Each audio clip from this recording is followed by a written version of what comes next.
I heard Shinji's coquettish laughter. Who likes Gu Sai? I just want to see the cold and aloof academic god fall into the mud, becoming a love-struck fool. I told these words to my childhood friend Gu Sai. Shinji's confession failed. That night, news came that Shinji had jumped from the teaching building and died.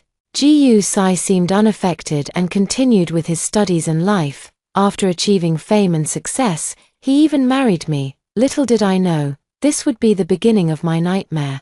Finally, he tied me to the bed and burned me alive. Just before the flames were about to consume me, he said with eyes full of hatred, "It's all your fault." That day, I was about to accept Gigi's confession.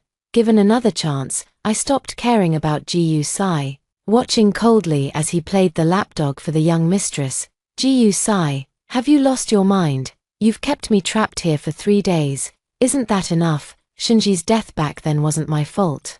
Even the police confirmed it. The school railing was loose, her death was accidental, tied to the bed by Gu Sai. I struggled desperately, screaming myself hoarse with tears streaming down my face. Gu Sai, I didn't lie to you. Shinji's best friend also said that Shinji was originally acting that day. She pretended to jump off the building to lure you there. Who knew she would actually fall? It was all an accident.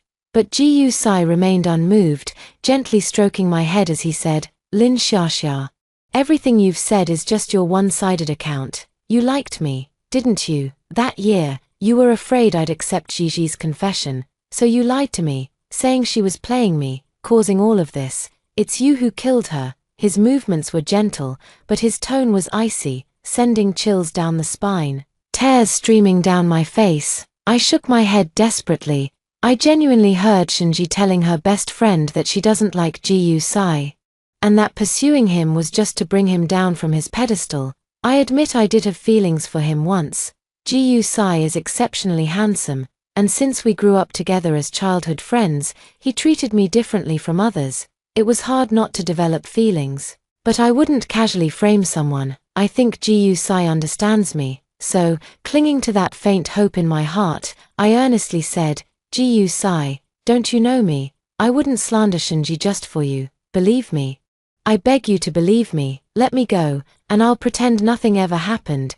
Gu Sai didn't speak and remained silent for a long time. After a long while, he lit a cigarette and looked at me coldly, his eyes filled with mockery. "Lin Xiaxia, I've known for a long time that you liked me for many years.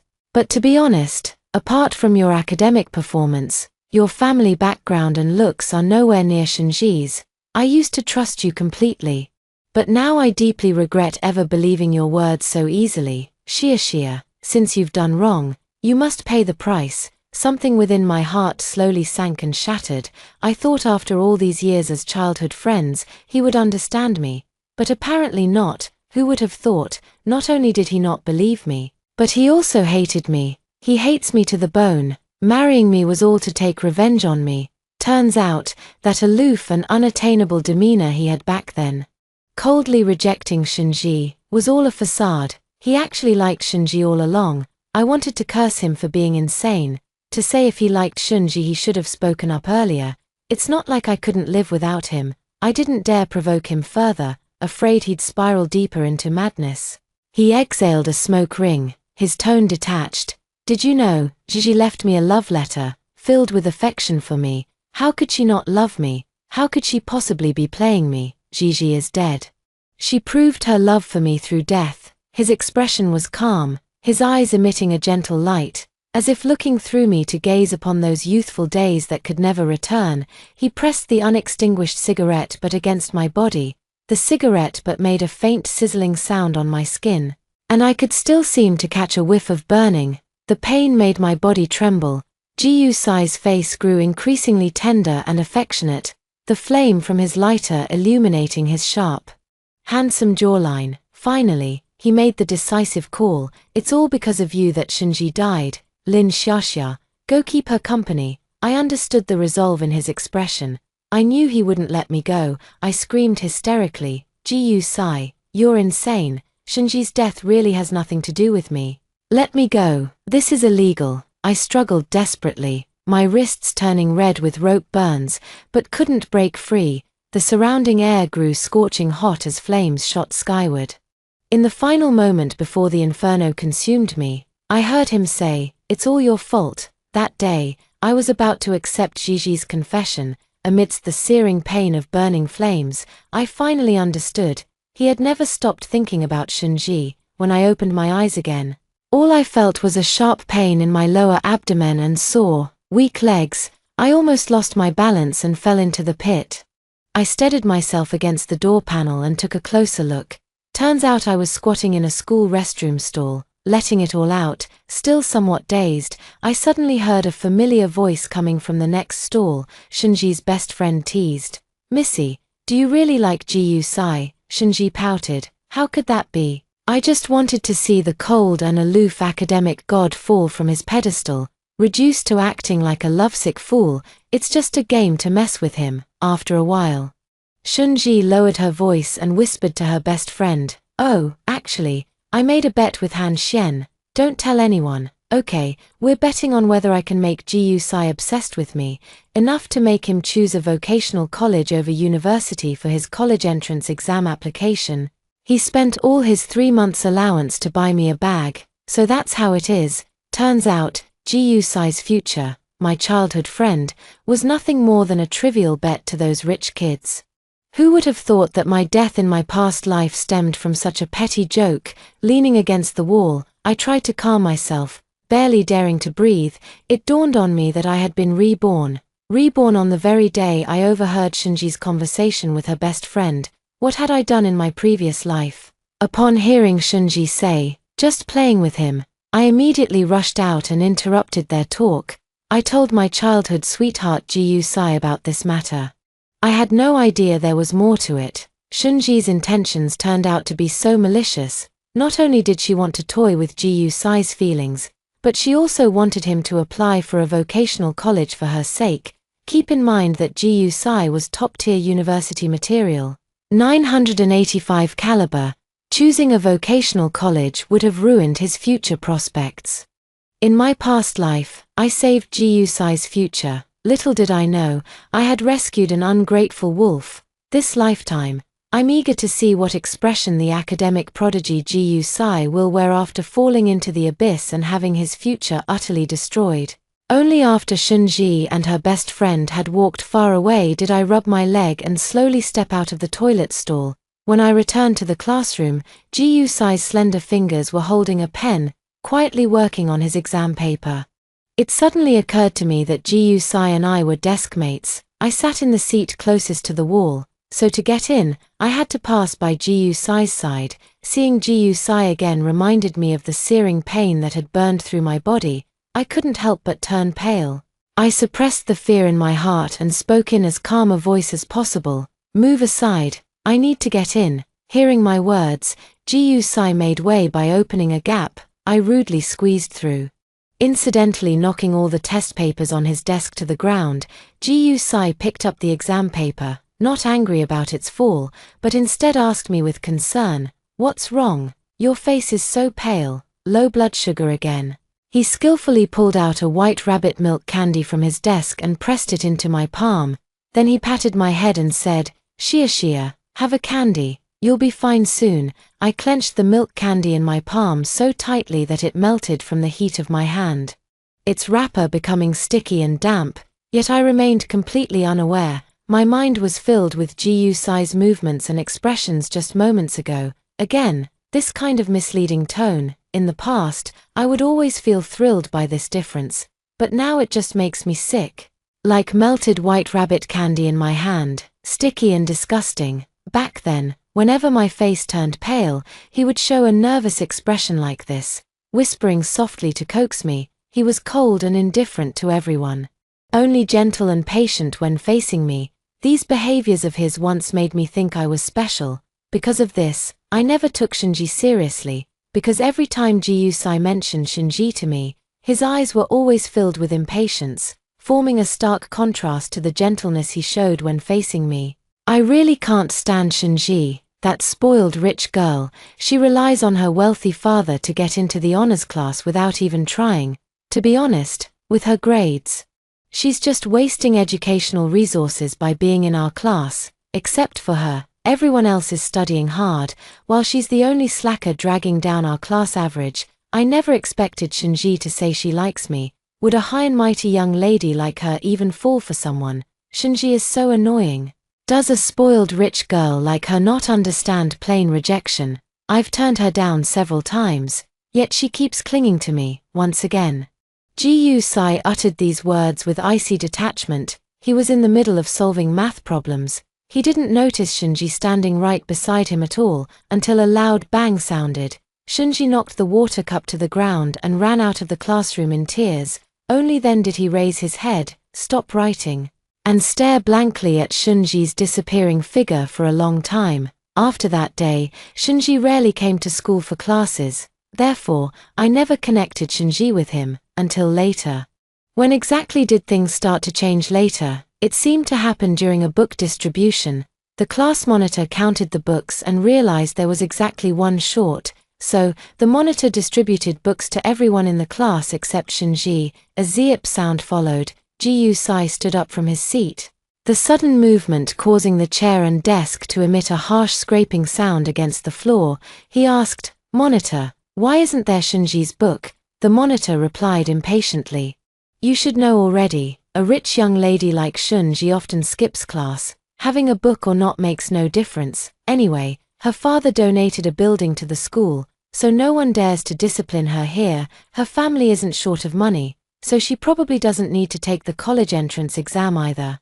She'll just go abroad later to gild her education. What books does she need?" Hearing this, Ji-Yu-Sai handed his books to her. "Shinji, will you still skip classes in the future?" Shinji smiled. Her smile was radiant and captivating. She tucked a strand of hair behind her ear and said, "If you make sure I don't skip class, I promise I'll never skip again." Ji-Yu-Sai's lips curled slightly upward before quickly smoothing back into neutrality. He nodded calmly. That smile disappeared too quickly. As if it were just my imagination, I watched this scene unfold and felt something was odd at the time. Ji-Yu-Sai usually never bothers with such trivial matters. Why would he go out of his way to help Shinji today? But in the end, I didn't say anything. That day, Ji-Yu-Sai borrowed my textbook for every class and studied with me. He didn't turn his head to glance at Shinji even once. But he made several mistakes in his lecture notes, crossing out row after row. Looking back now, the signs were all there from the beginning, snapping out of my thoughts. I wiped the sticky sensation from my hand with a napkin and threw it into the trash along with that piece of candy. Shinji happened to walk over from outside the classroom. She was completely different from us in our tacky school uniforms. Every inch of her, from her delicate toes to the tips of her hair, was refined, and she carried a pleasant fragrance. She was exceptionally beautiful, with a head of voluminous wavy hair, fair skin, and a bold, radiant smile. She leaned in close to Ji-Yu-Sai, her flowing hair cascading onto his shoulder, and whispered sweetly into his ear, a sigh, "Come to the alley behind the school tonight. I have something important to tell you, about the two of us." Ji-Yu-Sai remained calm, his lips trembling slightly without uttering a word, as if silently refusing. Yet I noticed the pen in his hand paused briefly while writing the exam paper, and a faint blush crept up to the tips of his ears. Only then did I realize his heart was in turmoil. I was blind and foolish before, unable to see the truth, but now I'm completely awake. Shinji wanted to say more to Ji-Yu-Sai, but the class bell happened to ring. Only then did Shinji reluctantly return to her seat. I quickly composed myself and devoted my full attention to the class. During the lesson, I was astonished to discover that my memories from the first 17 years of my life were incredibly vivid. In contrast, everything from my previous life felt like a dream. Except for the excruciating pain before death that was too unforgettable, I might even have been dazed enough to think that everything from my previous life was just a dream of mine. But this is even better. All the high school knowledge is still fresh in my mind. As long as I put in double the effort now, I can get into a better university than in my previous life. Time always flies when you're focused on studying. Before I knew it, a whole day of classes had come to an end. When school was over, Ji-Yu-Sai's movements as he packed his bag slowed down, as if he were hesitating about something. He asked me, Shia, Shinji said she wants to talk to me after school. do you think I should go? Hearing Ji Yusai's words, I was reminded again of what he had said before my death in my past life. That day, I was originally going to accept Shunji's confession. It turned out that he had already vaguely sensed that Shunji wanted to confess her feelings to him.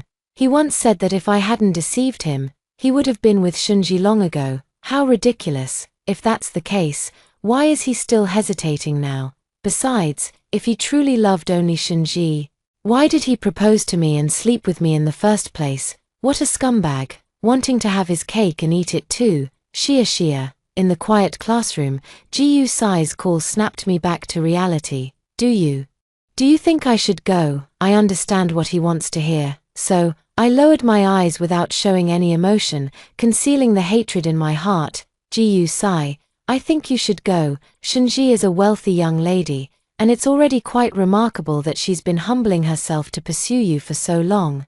She's a rich girl with thin skin. If you don't go, what if she takes it badly and something happens? Hearing my words, a trace of curiosity flickered in Ji Yusai's calm eyes.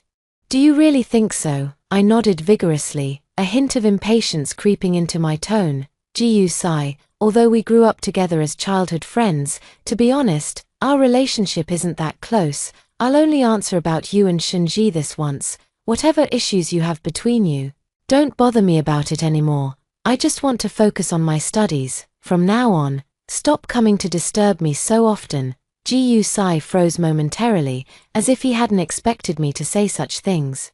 Then he raised an eyebrow, a look of sudden understanding crossing his face. Shia, why are you speaking with such sarcasm? Are you angry? You weren't this petty before. I've told you already, there's nothing between me and her. If there were, we would have been together long ago. I weakly held my forehead, feeling panic rising in my heart, afraid that Ji Yusai would once again blame Shunji's matter on me. I was just about to retort. Suddenly, Ji Yusai's phone rang. Hello, Shunji. A grievance-filled voice came from the other end of the line. Ji Yusai, I've been waiting for you for so long. Why haven't you come yet? Just come this once. Okay, Tilda. Shunji's voice was soft and sweet, with a rising inflection at the end, as if she was coquettishly pleading. Her family background was affluent, giving her an innate sense of nobility. Every time I saw her, she was proud, radiant, and flamboyant. It's hard to imagine that such a young lady would one day lower her head and act coquettishly. I think no man could refuse such an enthusiastic and stunningly beautiful young lady from a wealthy family. Sure enough, Ji Yusai's lips curled slightly. He quickened his pace, packing his bag, pinched my cheek, and said, Shia, be good, don't fuss. I'll go find Shunji first, and when I come back tonight, I'll bring you your favorite grilled starch sausage. Hearing about the familiar starch sausage, my thoughts began to wander again. I couldn't help but think of my past life. In my past life, Ji Yusai's family circumstances weren't good. His father passed away from stomach cancer when he was very young, and it was his mother who raised him. His mother was a factory worker with limited wages, so she couldn't give him much allowance. My mother was kind-hearted and, seeing them as pitiable orphans and widows living across the hall, often had me bring over things like chicken soup. Over time, Ji Yusai and I became familiar with each other. All these years, we've been classmates since elementary school, right up to now. You could say we're childhood sweethearts. Having received favors from my family since he was little, he always wanted to buy me something in return. To save him money, I lied. Though I love small cakes, I told him I preferred the cheap starch sausages from street vendors. Truth is, I never liked them that much. I only said so to protect his pride. So, when I heard Shunji say she wanted to drag him into the mud and toy with him, all I could think was that I must stop Shunji's actions, and I succeeded as I wished. Ji Yusai got into a top-tier university, 985.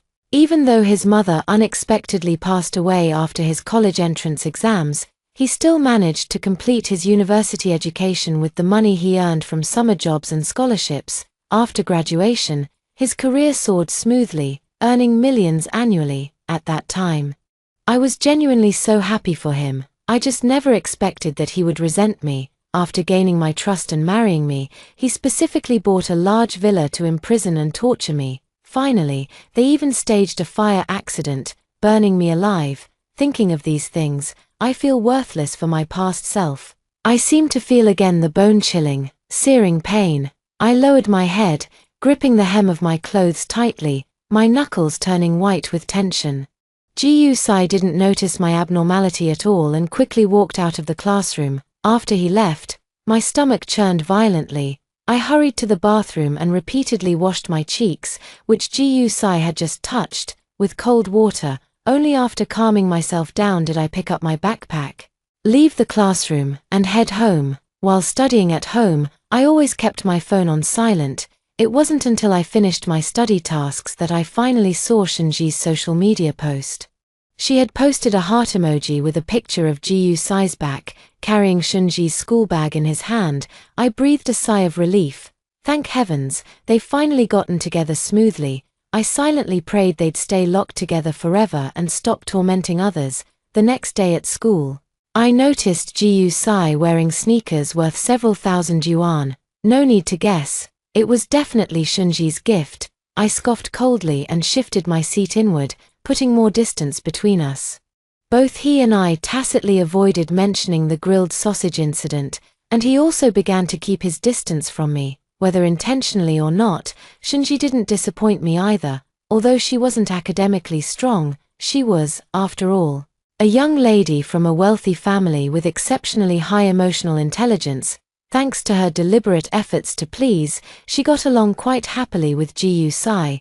They would have lunch together in the school cafeteria, coming and going as a pair.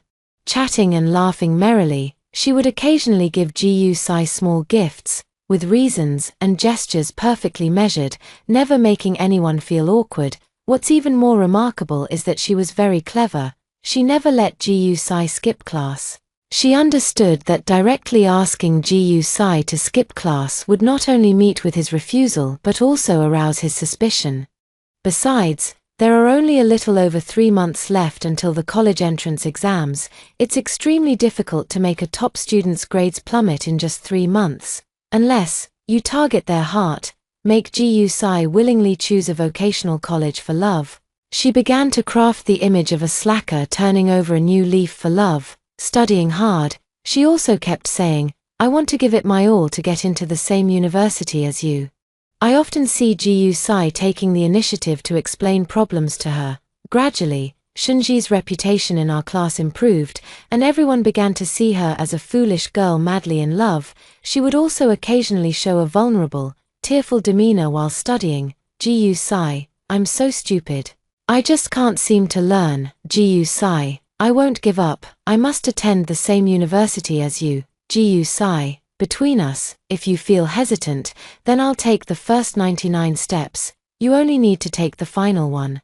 Her tear-streaked face feigning strength resembled a delicate flower that evoked pity. Had I not overheard the plans she spoke behind my back, I would have been moved to tears on the spot, not to mention Ji-Yu-Sai himself. At this restless age, being loved wholeheartedly by such a girl would make even an immortal yearn for mortal desires. Moreover, Shinji greatly satisfied his male vanity. However, only I knew the true meaning behind Shinji's final step.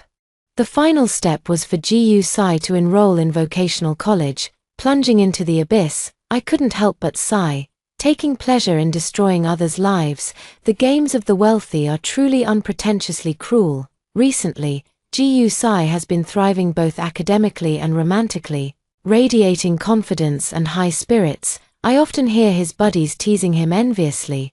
Brother Ji-Yu, you must have accumulated 8 lifetimes worth of good fortune to have such a beautiful, wealthy girlfriend throwing herself at you. If I were you, I wouldn't bother studying anymore. I'd just marry Shinji. Marrying her would save you at least 30 years of hard work. I've heard she's the only daughter of the Shun group.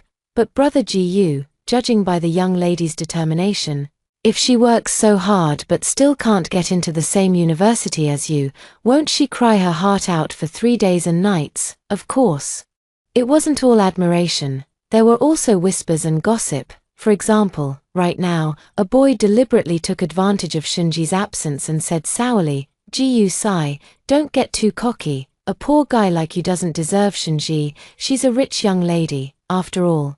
Once you're separated by different universities, she'll definitely dump you. Ji Sai appeared indifferent on the surface, yet I keenly noticed Ji Sai's hand holding the pen tremble slightly. I quickly struck up a conversation with the classmate in front of me, casually steering the topic toward Shinji. I said, to be honest, I really admire Shinji. I think she's absolutely sincere. Distance can truly be terrifying. Many couples break up because of it. Moreover, Shinji has worked so hard. As a young lady from a wealthy family, she could have easily gone abroad to study without putting in such effort, yet she made such a significant sacrifice. I think Shinji has already taken 99 steps forward with all her might. The question is whether Ji Sai is willing to take just one step back for her and attend a slightly less prestigious university together. While speaking, she kept glancing at Ji Sai's reaction out of the corner of her eye and noticed his pen had been still for a long time, as if deep in thought. I think he must have taken it to heart. I secretly rejoiced in my heart. Ji Sai, oh Ji Sai, you must not let me down. Make sure to sink deeper and deeper. The deeper you fall, the harder you crash. Time passes swiftly, never pausing. During this period, I could feel Ji Sai sinking deeper and deeper. He began to serve Shinji diligently, bringing her breakfast and filling her water bottle. He even massaged her stomach and bought sanitary pads for her during her menstrual period. The posture was exactly like that of a loyal dog. While they were busy with their romance, I quietly devoted myself to studying hard. In the blink of an eye, the college entrance exams were over, and the day to check scores arrived. I performed exceptionally well, ranking among the top 50 in the province. A shielded student whose exact score wasn't disclosed, with both Tsinghua and Peking University calling to compete for my enrollment. And just like in his previous life, Ji Sai scored high enough to get into a top-tier 985 university. As for Shinji, she still didn't meet the undergraduate cutoff score and could only apply to vocational colleges. The day after the results came out, classmates gathered at a KTV for a farewell party. At the KTV, eager to witness the drama up close, I deliberately sat next to Ji Sai and Shinji. Ji Sai remained indecisive about filling out his college application preferences. He seemed deeply troubled, drowning his sorrows with bottle after bottle of alcohol. Shinji didn't pressure him either, with reddened eyes. She first adopted a pitiful retreat as advanced tactic. Though I'd really love to attend the same school and class as you, it's actually fine with me. We don't have to be at the same university. I just don't know if our free time will overlap despite being in different majors at different schools. If we can still manage to get together, I really, really want to be with you. But for your sake, I can compromise. When she noticed Ji Sai's expression softening, she added, Ji Sai, I mean if you're willing to apply to the same university as me, I'll give myself to you on the day the admission results are announced. I know what you're afraid of losing, and I want to say I'm being completely serious. I've thought it over. We could have a child while we're in college, so my dad won't oppose us anymore. When the child is older, we can take them abroad with us for further studies. I stood by, dumbfounded by what I heard. I couldn't help but applaud Shinji. Marveling at how remarkably cunning she was, her words would move any man's heart. However, I wonder if Ji Sai will be able to accept it when the truth comes out and he realizes she's been playing him like a fool. I'm really looking forward to it. That day, Ji Sai still didn't agree directly. Perhaps it was because he drank too much, or perhaps the psychological pressure was too great. The next day, Ji Sai came down with a fever. I only found out about this because Ji Sai's mother asked me to look after her son. When I heard this, a glimmer of amusement flashed in my eyes. I quickly contacted Shinji. As they say, sick people are at their most vulnerable. If Miss Shinji could come take care of Ji Sai, wouldn't winning him over be guaranteed? Perhaps even heaven was helping us. That day, it poured with torrential rain. I had prepared porridge and medicine in advance, waiting for the young mistress to arrive. I stood guard at the entrance of the building, immediately stepping forward when I spotted the Rolls-Royce. After Shinji got out of the car, it quickly drove away. Seeing the young mistress holding an umbrella, I hurriedly knocked it out of her hand. Shinji was drenched by the rain, and just as she was about to lose her temper, I quickly said, "Miss, standing in the rain like this, completely drenched, you look so fragile and utterly captivating. I'm sure Ji Sai would be deeply moved." Shunji instantly understood what I meant. She took the porridge and medicine from my hands without asking any questions and followed me upstairs. Familiar with the place, I used the key to unlock Ji Sai's door. After Shunji went in, I quietly closed the door behind them. Everything went as I expected. Under Shunji's gentle persuasion, Ji Sai ultimately chose to enroll in a vocational college. Upon learning this news, I was so delighted that I devoured 3 bowls of rice that evening. I don't know if it was out of showing off or some other mentality. Before bed, Shunji sent me a video. In the dimly lit room, Ji Sai was disheveled, his face clearly visible. The other protagonist in the video seemed deliberately hidden, with only a foot visible. That foot slowly slid up from his abs until it lifted Ji Sai's chin. Ji Sai's chest heaved violently, clearly heavily stimulated, yet he dared not move a muscle. The Ji Sai in the video bore no resemblance to the aloof academic god. He looked like a puppy waiting for its owner's favor, utterly debased. The day Ji Sai's admission letter arrived, Shunji invited me to a party, saying there would be quite a show for me to see. My heart pounded wildly. Sensing that a surprise was coming, I quietly observed the commotion across the hall. I saw Ji Sai from across the hall pick up his admission letter, his usually cool eyes lighting up with a smile as he hurried toward the reserved party room. I had just put on my shoes and was leisurely following him to the party venue.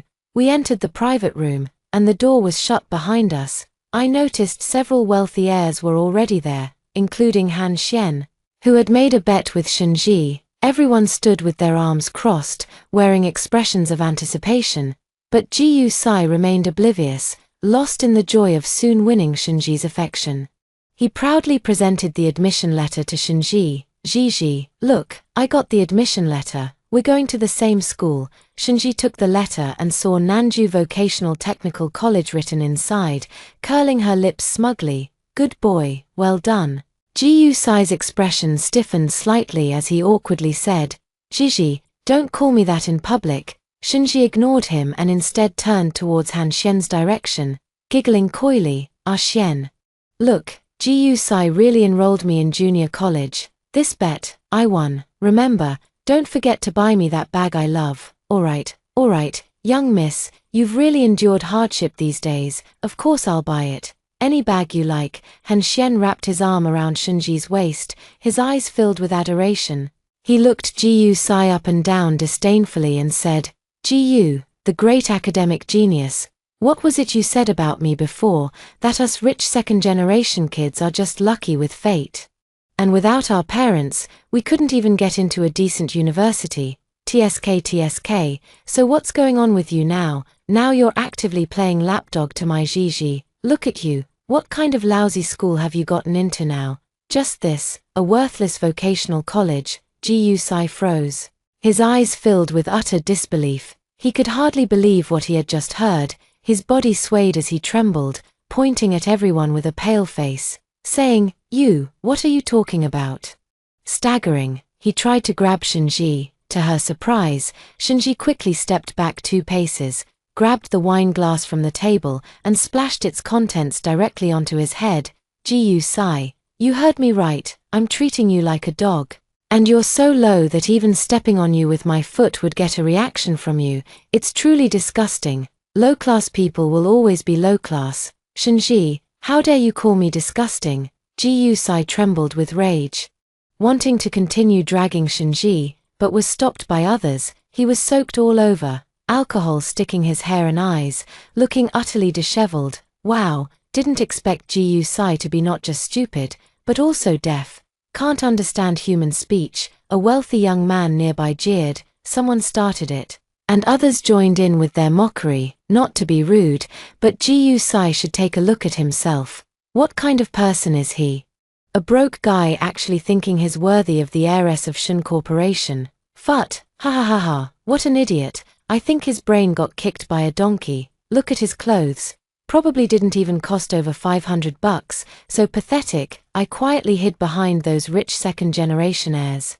Listening with immense satisfaction from the sidelines, Ji Sai wanted to rush forward and throw punches. Han Xian's tone was lazy yet threatening as he said, "Everyone in this private room comes from wealthy families. If you dare to lay a hand on them, be careful." Han Xian didn't finish his sentence, but anyone could grasp the implied meaning behind his words. Ji Sai's expression changed repeatedly, but his clenched fist eventually relaxed. His entire body seemed as if its backbone had been pulled out. His usually straight and upright posture, like pine or bamboo, began to bend, watching Ji Sai teetering on the edge, trampled into the mud. I recalled his words from my past life. He had said, "She left me a love letter filled with her affection. How could she not love me? How could she be playing with me?" Look, this is what Ji Sai calls love. Indeed, it's better to let go of the savior complex and respect others' fate. Some people are eager to be lapdogs for rich girls. Best not to stand in their way. Suddenly, Ji Sai's phone rang. He fumbled to answer the phone and accidentally hit the speaker button, revealing an urgent voice on the other end. "Hello, are you a family member of Li Kuiying?" Li Kuiying just suffered a sudden acute myocardial infarction and passed away on the spot despite rescue efforts. Upon hearing the news of his mother's sudden death, Ji Sai's mind went blank with shock, and he collapsed unconscious on the spot. Seeing this, the crowd immediately scattered in fear of getting involved. Not a single person was willing to lend Ji Sai a helping hand. I took advantage of the chaos to leave as well. The next time I heard news of Ji Sai was while packing my luggage for university. Ji Sai appeared on TV news. He had completely lost his mind. He had secretly stalked Shinji for 3 days and nights. Finally seizing his chance, he stabbed her 18 times. Shunji died on the spot, and he was arrested by the arriving police and sent to prison. Ji Sai was convicted of intentional homicide under aggravated circumstances and sentenced to death. Before his execution, I received a call from the police saying Ji Sai wanted to see me. After much hesitation, I finally decided to go meet him. Through the transparent glass of the visitation room, I saw Ji Sai pick up the phone with venomous hatred in his eyes and roar, Why didn't you tell me Shinji was going to make a fool of me? Clearly my future wasn't supposed to be like this. I was supposed to be a winner in life, a social elite earning millions annually. Lin Xiaxia.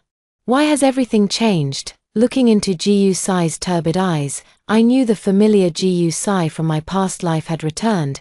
I leaned closer to the phone and chuckled softly. Ji Sai, isn't this what you wanted? Ji Sai's eyes widened, bloodshot with disbelief. You've also been reborn. No, that's not right. You were reborn long ago, I said indifferently. Ji Sai, in your previous life, didn't you say Shinji loved you? Didn't you say I was lying, if that's the case?